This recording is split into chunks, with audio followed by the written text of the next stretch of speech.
Let's go for Spiderman movie. വീക്കെൻഡൊക്കെ ആയതുകൊണ്ട് നമ്മൾ ഇന്ന് പോകാൻ പോകുന്നത് സ്പൈഡർമാൻ മൂവിക്കായിട്ടാണ്. അതിനു മുമ്പായിട്ട് നമുക്ക് സ്പ്ലാഷിൽ പോയിട്ട് ഒരു ഡ്രസ് കറക്ഷൻ ചെയ്യാനുണ്ടായിരുന്നു. അപ്പം ഞാനും അഭയും കൂടെ സ്പ്ലാഷിലോട്ട് അതിനായിട്ട് പോയി. വേറെ കവറൊന്നും കയ്യിൽ കിട്ടാത്തത് കൊണ്ട് സ്റ്റുഡിയോൻ്റെ കവറുമായിട്ടാണ് നമ്മൾ സ്പ്ലാഷിലോട്ട് പോയത്. കറക്ഷൻസ് ഒക്കെ അങ്ങനെ അവർക്ക് എക്സ്പ്ലെയിൻ ചെയ്ത് സെറ്റാക്കി നമ്മൾ മൂവി ഹാളിലോട്ട് പിന്നെ തിരിച്ചു പോയി.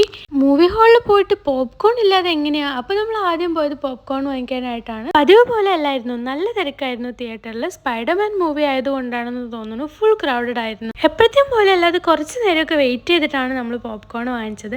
അങ്ങനെ പോപ്കോൺ ഒക്കെ കയ്യിൽ സെറ്റാക്കി വൈബായിട്ട് നമ്മൾ തിയേറ്ററിനുള്ളിലേക്ക് കയറി. തിയേറ്ററിൽ കയറിയപ്പോൾ തന്നെ ഫുള്ള് വൈബായിരുന്നു. ഫുൾ സൗണ്ടും എല്ലാവരും ഭയങ്കര എക്സൈറ്റഡ് ആയിരുന്നു. എക്സ്പെഷ്യലി കുറേ നാഷണാലിറ്റീസിലുള്ള ആൾക്കാരുണ്ടായിരുന്നു. അതുകൊണ്ട് തന്നെ തിയേറ്റർ എക്സ്പീരിയൻസ് വളരെ സൂപ്പറായിരുന്നു. മൊത്തത്തിൽ മൂവി എങ്ങനെയാണെന്ന് ചോദിച്ചാൽ പേഴ്സണലി എനിക്ക് നല്ല ഇഷ്ടപ്പെട്ടു. ഒരു മാർവൽ ഫാനിനൊക്കെ തീർച്ചയായിട്ടും ഒരു അടിപൊളി ട്രീറ്റ് ആണ്. അപ്പം അത്രയ്ക്കേ ഉള്ളൂ. പിന്നെ നമ്മൾ വീട്ടിലോട്ട് പോയി ഒരു ബീലബനൊക്കെ അങ്ങോട്ട് കഴിച്ച് അങ്ങനെ അന്നത്തെ ദിവസം അവസാനിപ്പിച്ചു. അപ്പോൾ catch you guys on my next video. By.